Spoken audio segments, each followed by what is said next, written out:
বইছে নদী, নদী।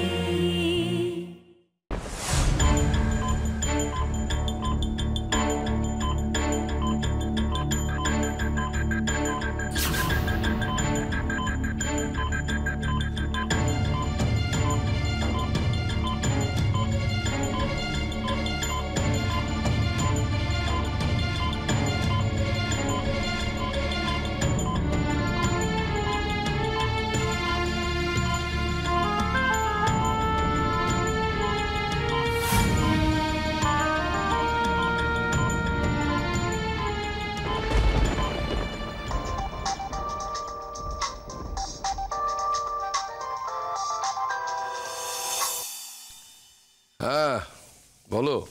হ্যালো আঙ্কেল, আমি মেঘলার সঙ্গে কথা বলতে পারি? তুমি যদি ওর সঙ্গে কথা বলতে চাও তাহলে আমার কোনো আপত্তি নেই, কিন্তু তুমি যদি অনুরাগ মেঘলা সম্পর্কে মেঘলাকে কিছু বলতে চাও তাহলে আমি বলবো ওকে বলো না, কেননা ওর মনটা বিক্ষিপ্ত হয়ে যাবে। সরি আঙ্কেল, আমি আপনার এই রিকোয়েস্টটা আজকে রাখতে পারবো না, কারণ আমি মেঘলার সঙ্গে কথা বললেই তাতানের প্রসঙ্গ উঠবে। তারপরে আপনার যদি মনে হয় যে আপনি মেঘলাকে ফোনটা দেবেন না তাহলে দেবেন না, কিন্তু তার জন্যে ভবিষ্যতে মেঘলার আক্ষেপ থেকে যাবে, এটা মনে রাখবেন।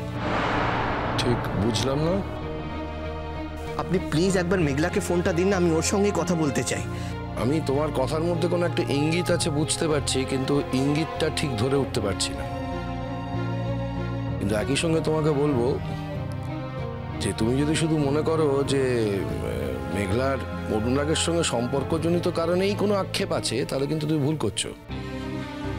কারণ এই দুনিয়াটা অনেক বড় পিকলু, আক্ষেপ হওয়ার মতো আরো অনেক বিষয় আছে।